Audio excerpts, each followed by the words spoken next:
Hey everyone, Shabby here, and welcome back to our next episode of Octane, the final episode of SWE here before we hit our first pay-per-view, which still I'm yet to officially name. We are in Baton Rouge, Louisiana. See, I'm learning. So I've had a couple of dark matches here this evening. A massive win here for Hiromu Takahashi as he defeated Akira Tozawa, Andrew Everett, X-Pac, Psychosis, and Jack Gallagher in a 6-man battle royal. And also the team of Johnny Gargano, Tommaso Ciampa, and Jushin Liger defeated the team of Phoenix, Kalisto, and Sin Cara. We've got 3 matches for you on our card this evening. Tyler Bate versus Marty Scurll, Pentagon Jr. versus Pete Dunne, and our main event this evening is going to be Sami Zayn versus Will Ospreay. So without further ado, let's get straight into our opening match of the evening. And here we go. Time for our first match here in this Octane episode. I'm looking forward to this actually, this episode. It's only 3 singles matches, but I think all 3 singles matches all have some pretty interesting dynamics to them. And I think we're going to see some pretty interesting matches as well. Tyler Bate, somebody we're going to see some more of. Ooh, okay. Right, here we go then. Hall of Fame Showcase DLC will be downloadable on the 21st of February, which means it would have been 2 days ago when this video was uploaded. Evidently, I'm a little bit ahead of myself because I'm away on the 21st, so hopefully next weekend, or this weekend coming, shall I say, when we do our first pay-per-view, I may have a look at potentially bringing in some more of these new people on this DLC. I don't know who there is. If there is anyone worth bringing into our universe mode, that's the problem. You've got the Fabulous Freebirds. You've got Sting, Ric Flair from Clash of Champions 88. Jacqueline Ivory. Now, I did get a question about this the other day, didn't I? Who was it? I Will One. Yes, you said, are we getting Ivory and Jacqueline DLC? Yes, we definitely will be adding them both into the universe mode as well. And Wrestle Wars, that's not a bad idea. Debuts could include Matanza, Alberto El Patron, Mil Muertes, Drew Galloway, and EC3. Some really good names there. People that I would really like to use as well, actually. Some of those names were on our draft list, and me and PJ Toby just never got around to picking them, but I think what me and PJ Toby might do is, obviously, as some of you may well be aware, he does live quite a distance away from ourselves, so it's difficult for us to do videos now. But what we probably will do is maybe I'll have a quick chat with him on the phone and see whether he wants to do maybe another sort of quick little, not necessarily a draft as such, but both of us just add 5 more people to our rosters. That way we can use some of the new DLC. And we can bring in a few names of people that we sort of missed as well, because I'd like to do that. Yeah, I'm looking forward to it. I don't know why it's taken them so long to sort of give us any indication of who was going to be the... well, not who, when the DLC was going to be downloadable. That's a bit annoying, that, but... The Von Erichs versus the Fabulous Freebirds. I did have this discussion with PJ Toby a while ago, saying, would you use them? And I'm not sure if I would. I don't think it sort of suits our roster to have some of these older people in there. A bit of a shame, but we'll have to have a look. We'll have to have a look. But I think bringing in guys like Matanza, Cueto, and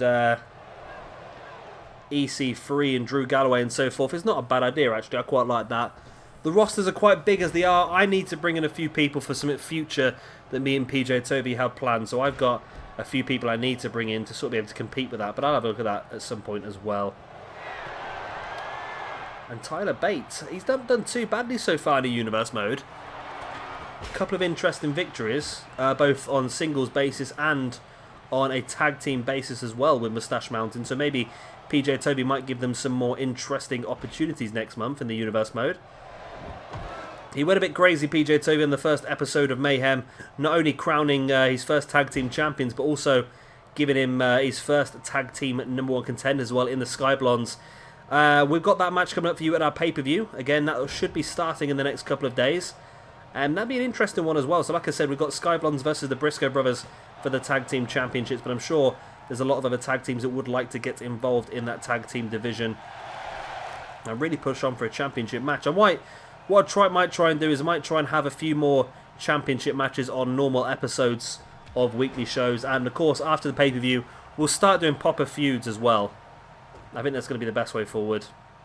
This first sort of month's worth of footage has all been sort of just to try and test out the roster, see where the strengths and the weaknesses are, see who may work with feuding with somebody as well, which I'm looking forward to finally getting some feuds in this. We're going to have some cutscenes involved, and hopefully the game gives us some good stuff. And of course, we can add a few extra bits and bobs here as well whenever we want to.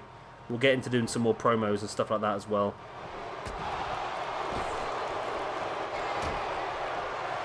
Of course, Marty Scurll not really appeared much in this universe mode, but made his first appearance that I can think of in our episode of Throwdown a couple of days ago. And in that episode of Throwdown, he defeated Jack Gallagher. So he's had a start, quite a good start, a winning start. Sorry, I've got a bit of hiccups. I keep going quiet every now and again. Let's do my head in. Bloody hiccups. Marty Scurll now, big lifting DDT.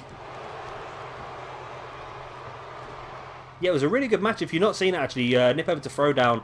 The opening match, Marty Scurll versus Jack Gallagher. I think it actually stole the show. It was the best match we had. And we had some really good ones on the card. We had, what do we have? Okada versus Cody. We had Omega versus Austin Aries. We had Braun Strowman and Eric Rowan taking on the team of Sonata and Evil. That was it. My mind went blank there for a second. And of course we had a triple threat match as well. Will Ospreay versus Ricochet versus Seth Rollins. There's a pretty good Throwdown card actually. Oh, my computer's gone. Where we go? There we are. Yeah, I can see now. Right. I think I just about caught the end of a normal suplex there.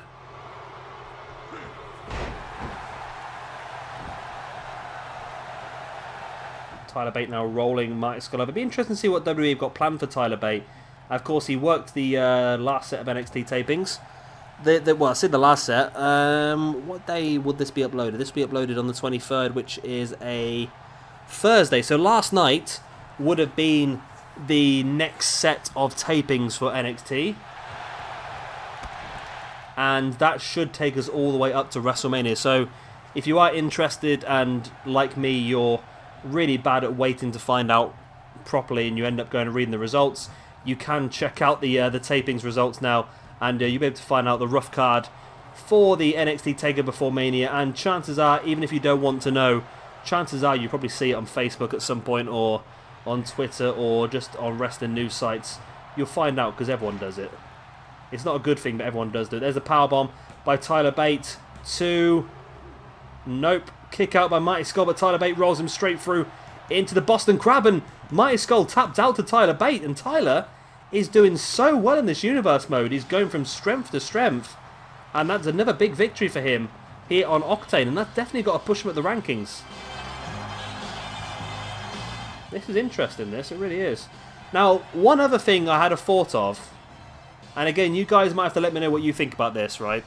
I know in real life, there's also a stable involving Tyler Bate, Trent Seven, and Pete Dunne as British Strong Style. Would you like me to add Pete Dunne into the stable already of Tyler Bate and Trent Seven and make British Strong Style on this game? That would mean that Tyler Bate and Pete Dunne could potentially go for the Tag Team Championships here on Octane as well. Or would you prefer me to leave Pete Dunne as a heel and potentially go and do a Pete Dunne versus Tyler Bate rivalry next month? That's your decision. Let me know what you would rather see, and we'll have a look at that. And here is our second match of the evening. Going to be a very interesting one. Did I do this match last week? No, I think I did Pete Dunne versus Dean Malenko last week, didn't I? It's Pentagon Jr. versus Pete Dunne anyway. My mind's going funny. My mind's playing funny buggers now. And here we go.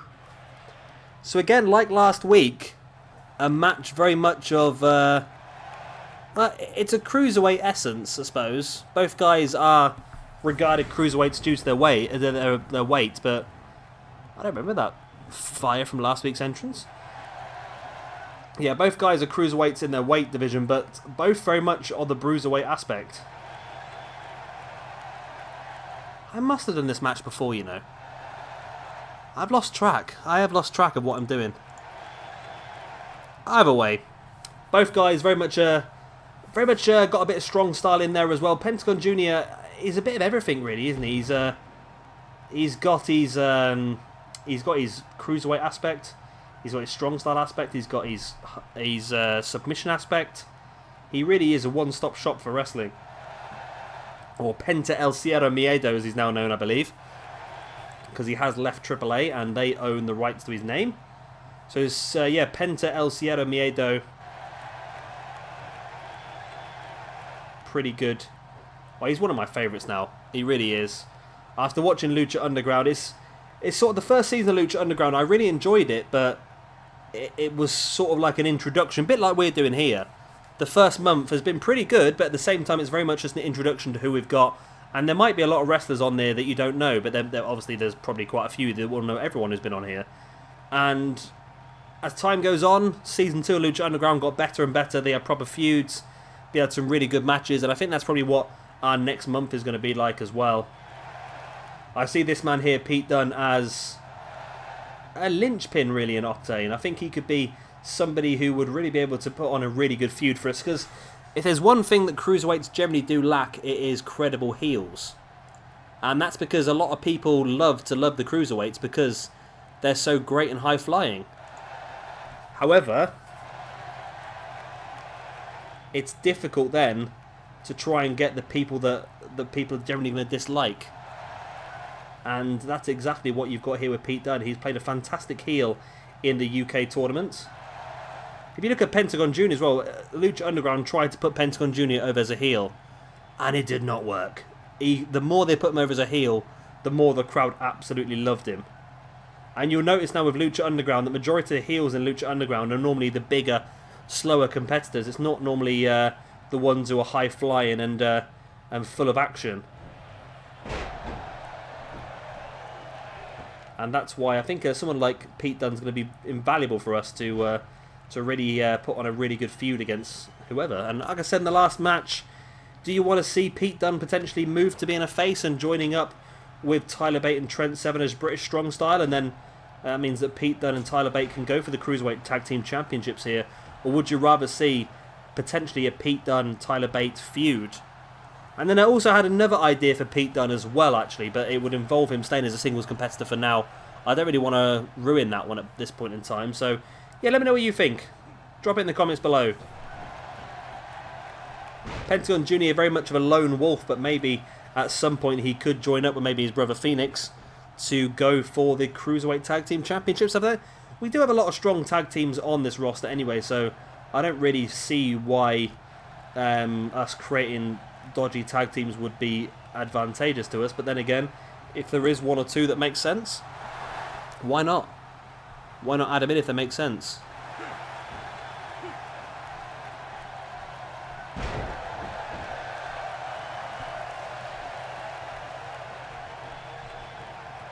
Pete Dunne now, like I said, not necessarily cruiserweight in style, but they do have that ability to do stuff like that if they need to.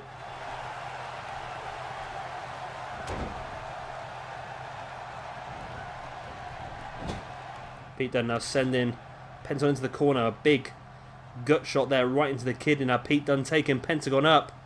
Looking for a buckle bomb. The referee almost got himself right in the way of that. You'd think the referee would know. You'd think the AI of the game would sort of tell the referee exactly what move is going to happen so he could move out of the way, but evidently that's not the case.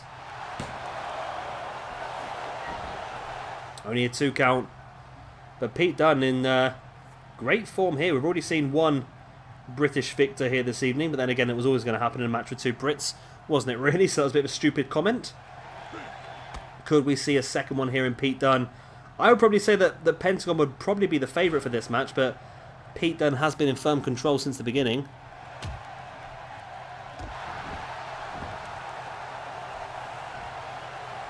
Pentagon now bringing Pete Dunne back up to his feet. A boot in the gut. Looking for a pump handle. Wow.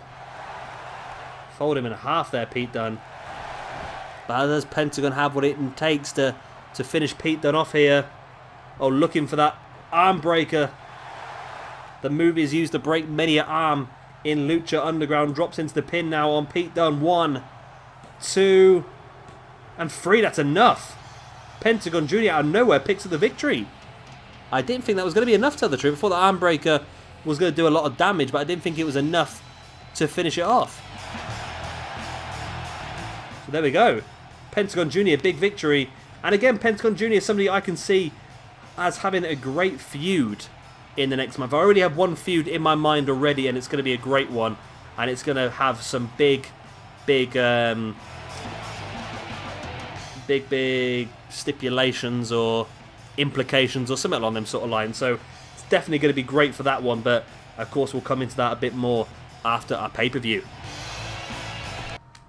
And now it's time for our main event of the evening. Sami Zayn versus Will Ospreay.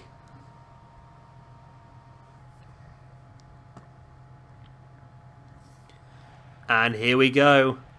Main event time here this evening. It's going to be a pretty good match as well, actually. I'm looking forward to this one. We saw Sami Zayn last week taking on Austin Aries on Octane, and now here he is taking on Will Ospreay. Will Ospreay had a fantastic victory a couple of days ago on our Throwdown episode, in that triple threat against Seth Rollins and Ricochet. Now that's really going to push Will Ospreay up the card there, and potentially, you never know, Will Ospreay could have a shout at being a bit higher up, maybe going US Championship rather than being confined to the Cruiserweight Championship. Who knows? However, I did say that we were going to look at potentially having some sort of maybe four-way ladder match, or maybe even just a fatal four-way match at our pay-per-view for the chance to become the number one contender for the Cruiserweight Championship. So maybe that could be something we look at as well. And both these guys potentially could be involved in that. I think both these guys will be involved in that, actually. Two of the stronger competitors in this, anyway. Will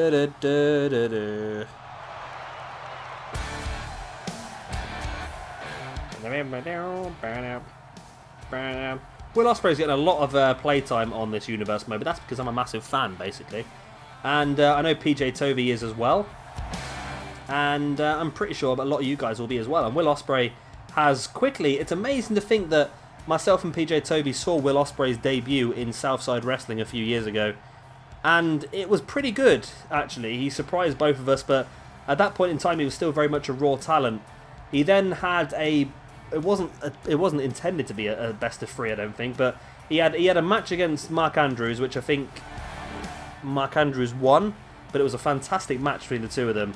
And then the very next show, he had another match against Mark Andrews that Will Ospreay won, and again, it was an incredible match. And then eventually, they had a third match at another show further down the line, and that was even better. And the two of those guys, I think from that, both just went from strength to strength. I think not long after that was when Mark Andrews was on TNA British Boot Camp and joined TNA, which I don't know if that worked out well for him or not, tell the truth.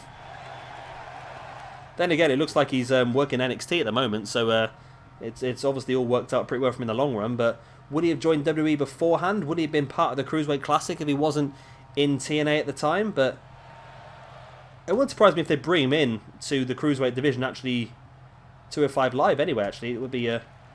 Then again, it's interesting to see, isn't it, that if you look at the guys at the top of the UK tournament, you look at Pete Dunne, you look at, of course, Tyler Bate, of course, and you look at Mark Andrews, they're all classed as cruiserweights as well, and it just shows how cruiserweight wrestlers seem to be taking over the business, don't they, really? It's not very often you get these big guys now. Like guys like Braun Strowman and Baron Corbin seem to be becoming rarer and rarer, and I think...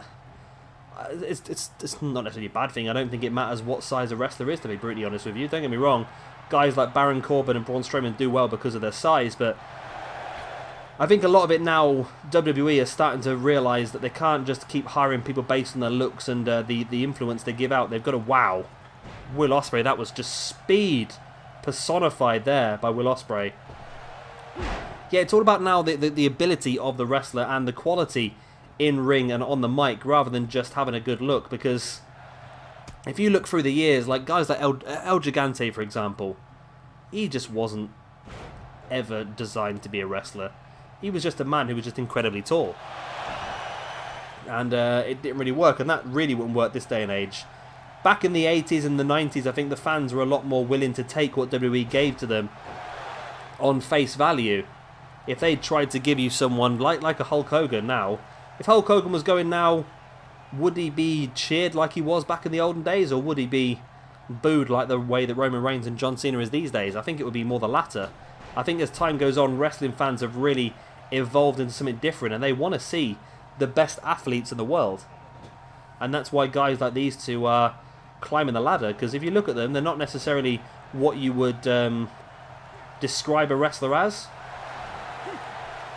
but they are both highly talented. And Will Ospreay there now going for the pin. 1, 2, only a 2 count.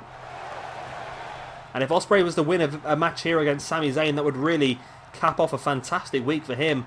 And you know what, if Ospreay was to win this match, based on his triple threat victory the other night as well, I would have to seriously consider maybe putting him in to that tournament, you know. I would really have to consider it, because he's just been so good. Wow. Just gets powerbombed out of his boots there by Sami Zayn, who now brings Ospreay back up to his feet. Ospreay fighting back with the overhanded clubbing blow. Now dragging Sami middle of the ring into a flip pile driver. That was his opening gambit in that triple threat match, wasn't it?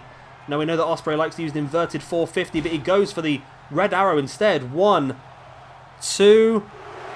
Oh, almost a 3 count already. Will Ospreay's destroying Sami Zayn here. 680 senton now as well. Ospreay not being paid by the hour here at all, is he? 1, 2.